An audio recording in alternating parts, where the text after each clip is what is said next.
प्रभु ईसा मसीह में प्यारे भाई और बहनों, कलीसिया उपवास काल में प्रवेश कर चुकी है। उपवास काल का प्रथम दिन कलीसिया अपने संतानों के ऊपर राख डालते हुए पश्चाताप का एक पवित्र दिनों का शुरुआत करते हैं। विशेष रूप से आज के दिन जब हम राख लगाते हुए प्रभु ईसा मसीह के उस पुनीत उपवास काल में प्रवेश करते हैं, तो हमें कुछ पल यह देखना जरूरी होगा कि राख लगाने से या इस प्रकार के अनुष्ठानों से हम क्या चाहते हैं या अपने जीवन में किस प्रकार का परिवर्तन लाना चाहते हैं। उत्पत्ति ग्रंथ के अध्याय 3 पद संख्या 19 हम पढ़ते हैं कि आदम से ईश्वर कहते हैं, तुम मिट्टी हो और मिट्टी में मिल जाएगा। मिट्टी और राख जो कि यहाँ पर मनुष्य की निस्सारता को सूचित करते हैं कि मनुष्य अपने आप में कुछ भी नहीं है। स्वयं को जब तक प्रभु के हवाले नहीं करेंगे, वह मिट्टी हैं, वह राख हैं।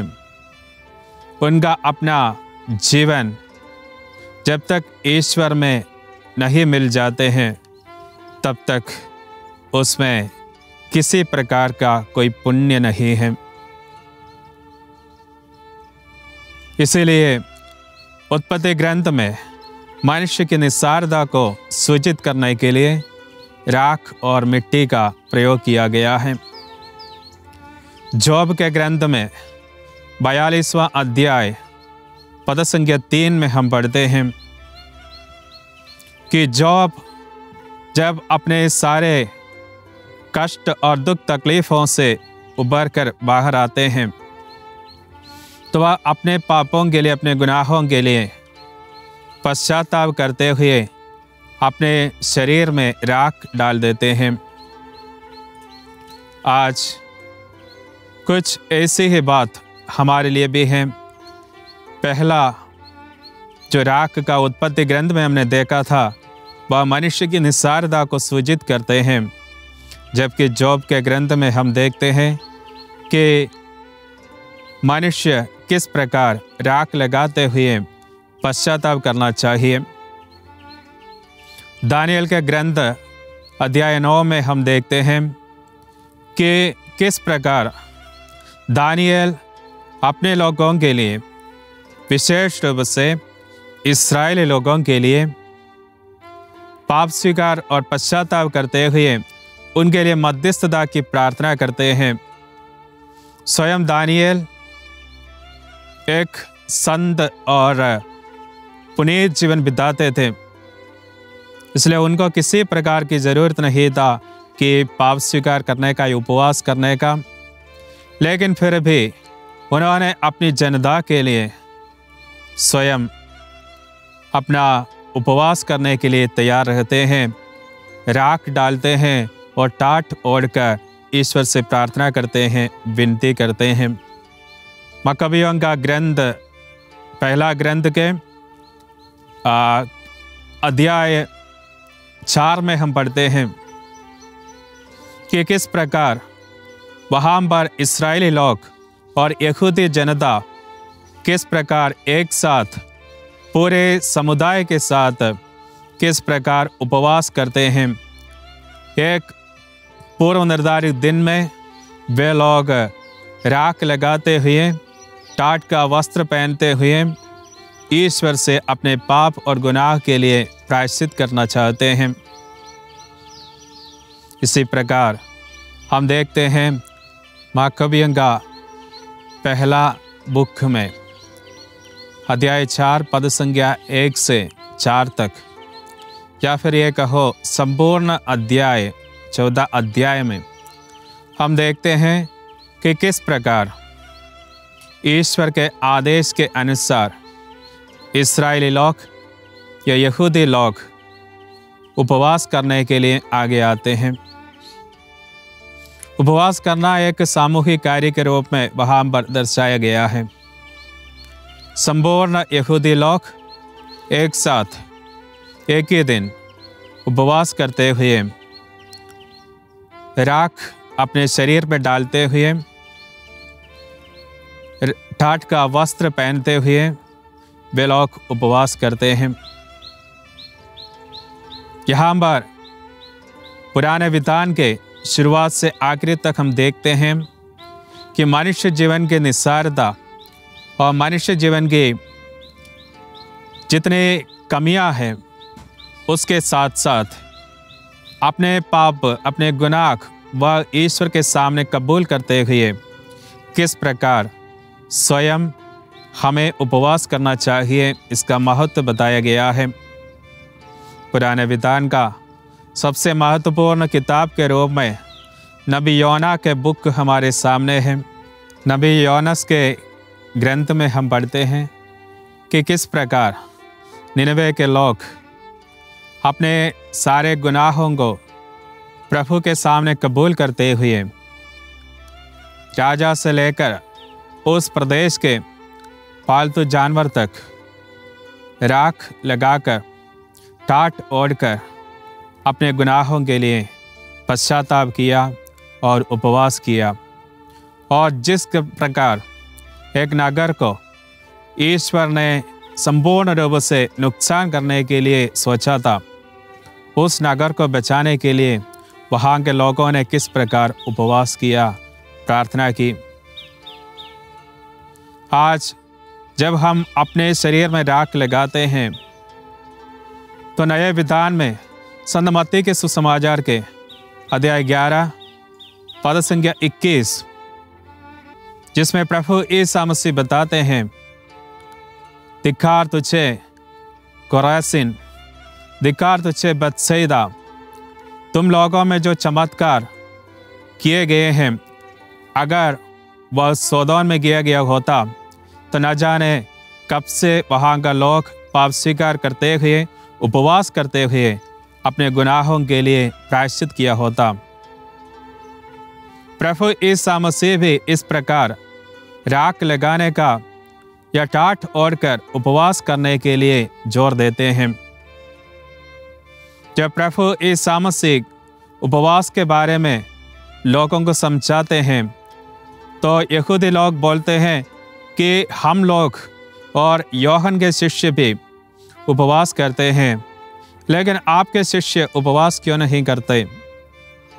तो प्रभु ईसा मसीह उनको जवाब देते हैं, जब तक दुल्हा उनके साथ हैं, क्या बाराती उपवास कर सकते हैं? एक दिन ऐसे आएगा जब दुल्हा उनसे अलग हो जाएंगे, तब वे लोग भी उपवास करेंगे। प्यारे भाई और बहनों, प्रभु ईसा मसीह ने जिस बात को हमारे सामने रखा है वह हम सभी के लिए आज भी महत्वपूर्ण है।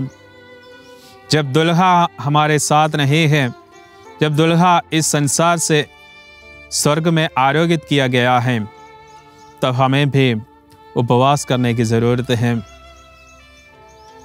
प्रभु ईसा मसीह संत मत्ती के सुसमाचार अध्याय 6 में उपवास का 3 प्रकार के पहलुओं के ऊपर जोर देते हैं, जैसे कि हमने पुराने विधान में भी देखा था। प्रार्थना करना, उपवास करना और साथ साथ दान धर्म भी करना। संत मत्ती के सुसमाचार के अध्याय 6 में हम देखते हैं प्रभु यीशु मसीह यही बताते हैं, जब तुम दान देते हो तो वह गुप्त रूप में हो, जब तुम प्रार्थना करते हो तो वह कमरा में, बंद कमरे में करने की कोशिश करो, और जब तुम उपवास करते हो तो अपने शरीर में तेल लगाकर, अपने सिर में तेल लगाकर लोगों को इस बात की पनप तक नहीं मिले कि अमुक व्यक्ति उपवास कर रहे हैं। आज जब उपवास की बात आती है तो इन तीनों बातों को प्रभु यीशु मसीह जोर देते हैं। सबसे पहले हमें प्रार्थना करना है, दूसरी ओर हमें उपवास करना है। हमारा जितने भी ऐसे व्यंजन है जो हमारे लिए बहुत ही महत्वपूर्ण है, उनसे कुछ दिनों के लिए परहेज करना। और तीसरी ओर दान धर्म और पुनीत कार्य करते रहना। इन तीनों को जब कुल मिलाकर देखते हैं तो उपवास का अर्थ हमारे लिए सार्थक हो जाते हैं।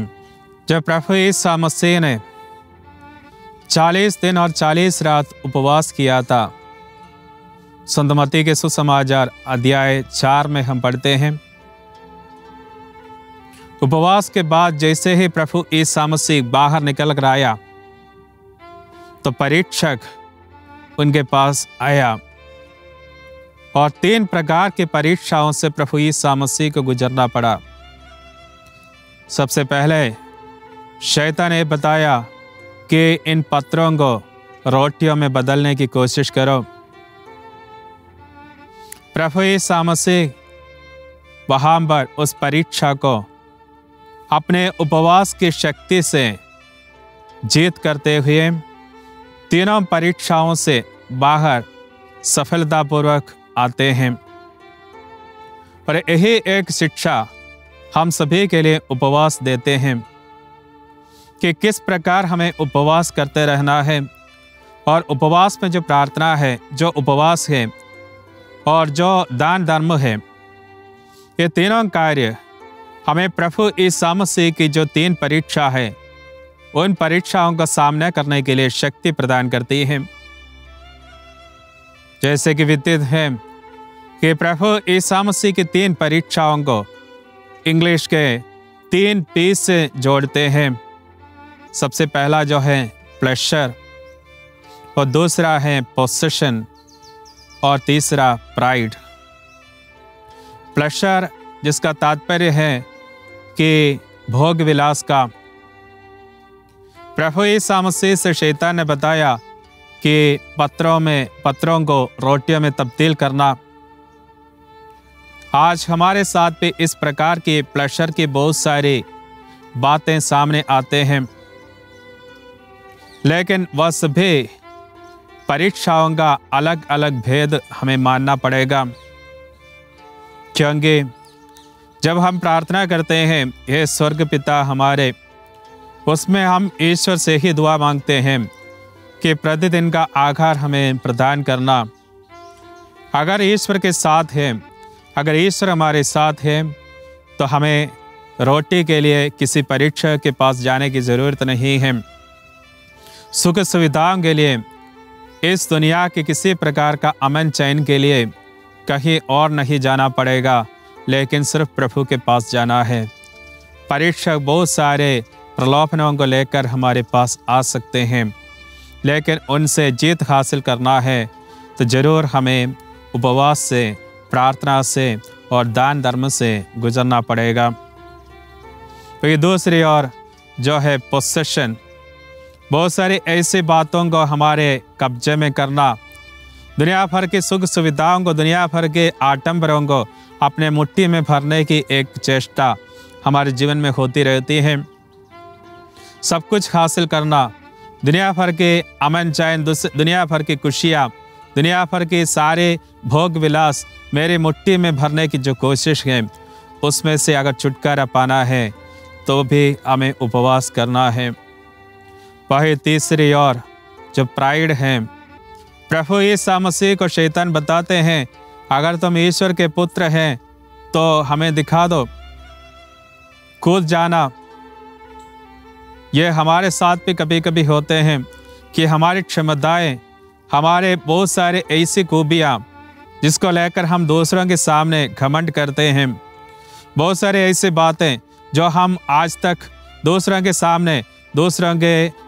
सामने पेश करते हुए स्वयं सबके लिए एक आदर्श बनने की कोशिश करते हैं।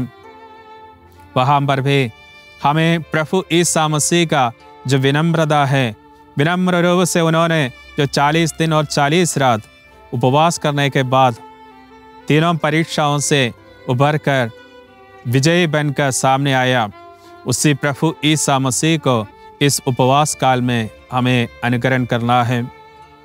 इसी उपवास काल में हमें इस प्रकार के 3 प्रकार की परीक्षाओं से बच निकलने की कोशिश करना है।